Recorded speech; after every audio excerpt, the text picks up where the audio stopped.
আমি বলবো না যে মির্জা ফখরুল ইসলাম আলমগীর বিএনপির মহাসচিব তিনি কোন ব্যক্তি তো সম্মতি করেন। আমার দেখা মতো আমি অনেকবার তার সম্পর্কে আপনাদেরকে ব্যাখ্যা দিয়েছি। আমি বলেছি যে আমার দেখা মির্জা ফখরুল ইসলাম আলমগীর তিনি অন্তত আমি তো রাজনীতিবিদদের সঙ্গে বহু চলেছি, মানে কর্মক্ষেত্রে পেশার কারণে।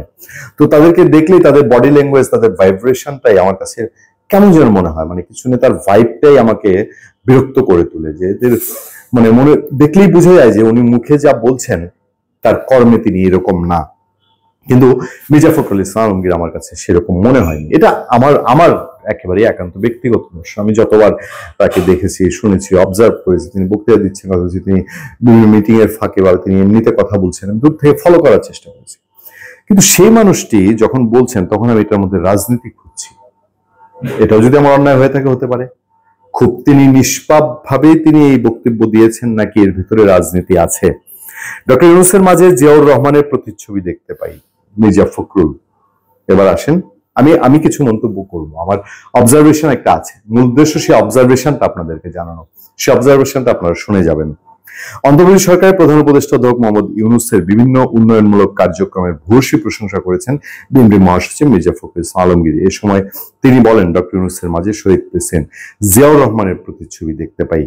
তিনি বলেন, জাতিসংঘের সাধারণ অধিবেশনে বিভিন্ন রাজনৈতিক দলের নেতাদের সঙ্গে নিয়ে অংশগ্রহণ করেন প্রধান উপদেষ্টা, এক অনন্য নজির স্থাপন করেছেন। বিশ্ববাসী দেখেছে আমরা বিপ্লব পরবর্তী কার্যক্রম পরিচালনা ঐক্যবদ্ধ আছি, আগামী দিনেও আমরা দেশের প্রয়োজনে ঐক্যবদ্ধ থাকবো। Success doctor Mohammad Yunus. যাওয়ার সময় যেটা আমরা বলেছিলাম তিনি সেটাই করেছেন।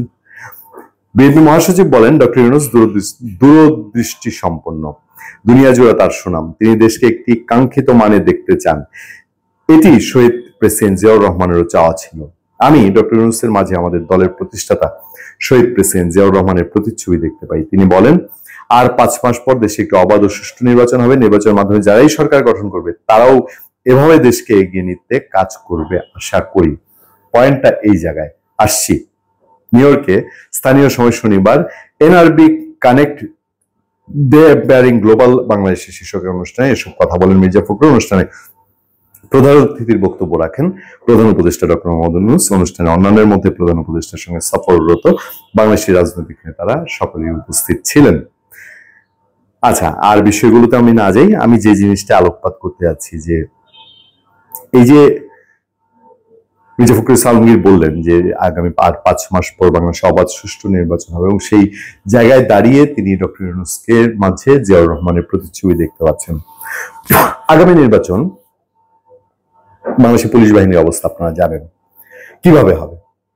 মানে এই পুলিশ বাহিনীর উপরে সম্পূর্ণ ভরসা রেখে, সেনাবাহিনী আলাদা একটা স্ট্রাইকিং ফোর্স, প্রতি কেন্দ্রে কেন্দ্রে সেনাবাহিনী মোতায়েন করা যদি 1 লাখ কেন 2 লাখও দেওয়া হয় সম্ভব না। এটা বাংলাদেশের বাস্তবতা। তাহলে মূল দায়িত্বটা পুলিশের, কিন্তু পুলিশ দুর্বল পুলিশ, সেই অর্থে এখনো 1 বছরে অ্যাক্টিভ হয় না, আর 5 মাসে হবে এটা কেউ আশাও করে না। সেই ক্ষেত্রে বিএনপি কে হেল্প নেওয়া ছাড়া, মানে সার্বিক সমন্বয়ের সাথে, দেখলেন না দুর্গাপূজায় 80,000 স্বেচ্ছাসেবক নেওয়া হচ্ছে, তাহলে আগামী নির্বাচনে কিছু স্বেচ্ছাসেবক লাগতে পারে। সেই স্বেচ্ছাসেবক কারা হবে? যদি আওয়ামী লীগ কোনো ডিস্টার্ব করতে চায় ধরলাম, তাহলে তাদের ঠেকানোর জন্য পুলিশ ততটা নির্ভরশীল হবে না এই বিএনপি বলি আর অন্তর্বর্তী সরকারের জন্য। কারণ সেই ক্ষেত্রে বিএনপির নেতাকর্মীরাই কেন্দ্র কেন্দ্র পাহারা দিবে, যেখানে পুলিশ হেল্প করবে, অনেকটা সেরকমই হবে। এবং সেই প্রেক্ষাপটগুলো ধরে রাখা, ওই যে নির্বাচন সুষ্ঠু সাংঘাতিক হবে, সেগুলোর জন্য ডক্টর ইউনূসও যখন এই দেশে আর বাকি 5 মাস কাটানোর জন্য বিএনপির উপর নির্ভরশীল, বিএনপিকেও তার মধ্যে জিয়াউর রহমানের প্রতিচ্ছবি দেখা ছাড়া বিকল্প কিছু নেই। সেরকম কি ধরে নেওয়া যায় না? ভালো থাকবেন, সুস্থ থাকবেন। আপনার সাথে আমি আতিক রহমান, পূর্ণিয়া।